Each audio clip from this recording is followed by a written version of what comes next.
Hello everyone, I am very excited to do another winter of snowstorm forecasting with all of you. We finally have something that I deem worthy for a weather video.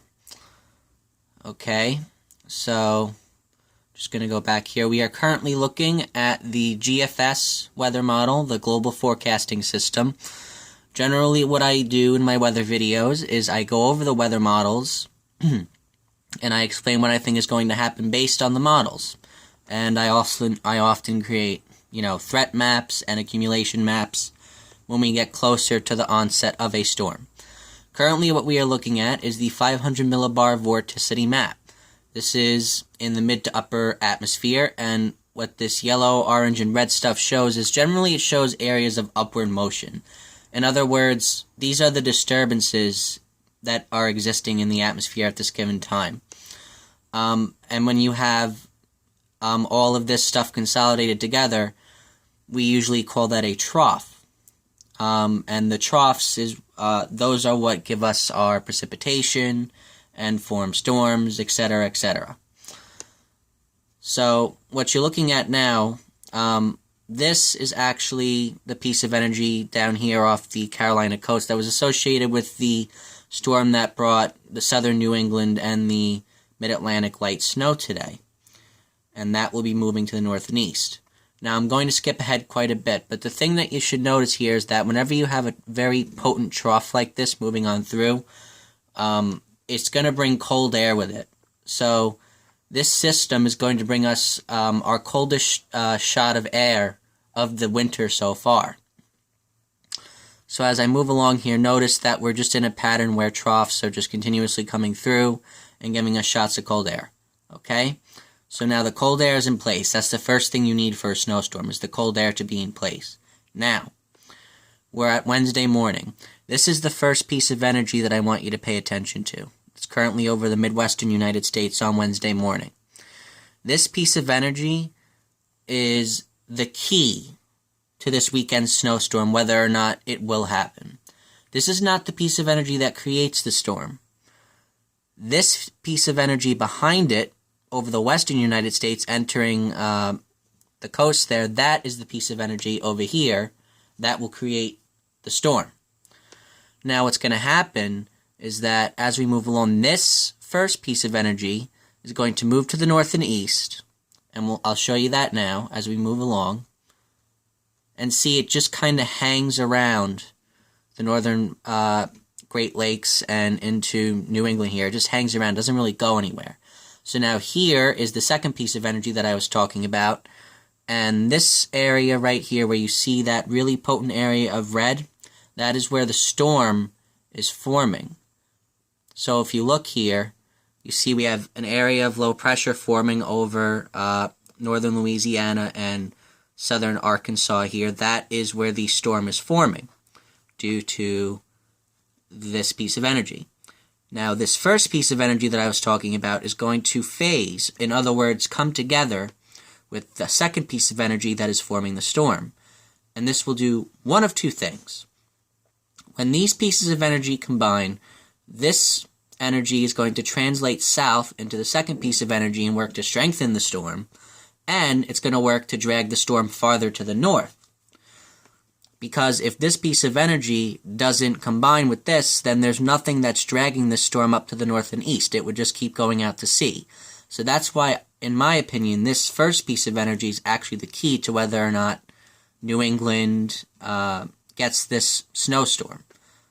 If this piece of energy doesn't combine, then this storm is not going to come as far north, and it won't be as strong. So watch how this happens now. Pay attention to this area here that I'm circling with my mouse.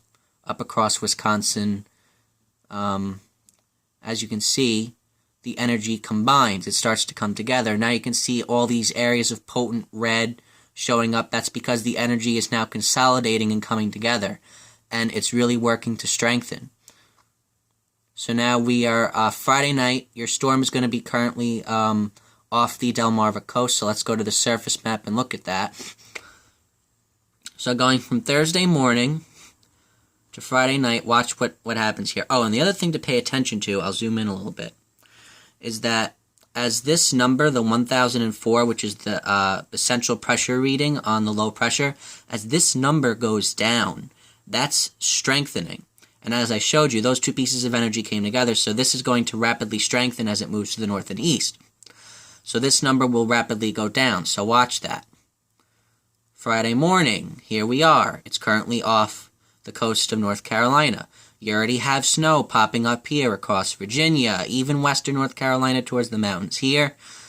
Kentucky, West Virginia, and Pennsylvania. Not heavy snow. Your heaviest snow is mainly across Virginia, Maryland, and towards Washington, D.C. and Baltimore right now. But as this area of low pressure intensifies, so will the snow. So now, Friday night, here we are. Now we're down to 987 from 995. And that is, within a period of 6 hours, the central pressure goes down by 8 millibars. That is a big drop in meteorological terms. It's a pretty big drop in a short amount of time. So now you see that by Friday night, the snow is starting to spread to southern New England. The Mid-Atlantic is still getting creamed. The storm continues to intensify. Now we're at Saturday morning. Now we're down to 983. And now the Cape, Boston, Long Island, New York City, and even the Mid-Atlantic still, you're all getting creamed with snow.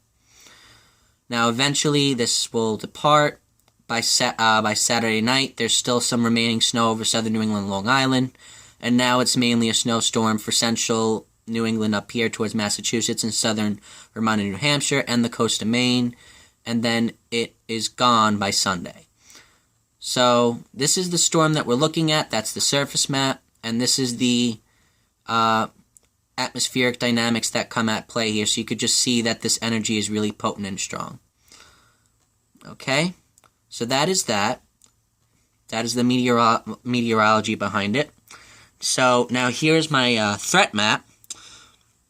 Now, I think regardless of whether or not that first piece of energy combines with the second piece of energy, I do think that the Mid-Atlantic is definitely getting some snow out of this. This is definitely a Mid-Atlantic storm. You're definitely going to get at least some snow as this disturbance moves across. So I would put Baltimore, Washington, D.C., Philadelphia, Dover, Delaware. I'd put Richmond, Virginia, Charleston, West Virginia. All of these areas across the Mid-Atlantic, you're all in the threat zone for some snow out of this.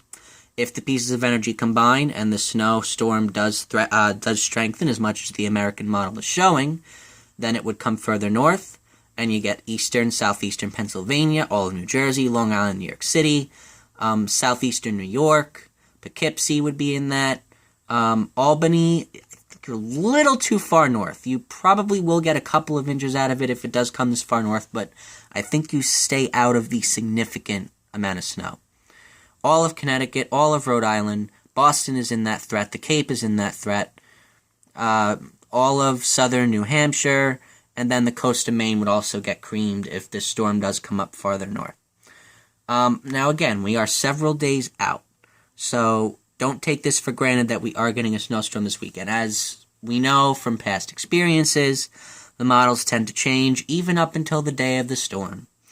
So what I want you to take away from this is that we have something to keep an eye on for this weekend. Thank you for watching, and I hope the quality of this video was good. Sorry for the shaking. I am using my phone to take this video.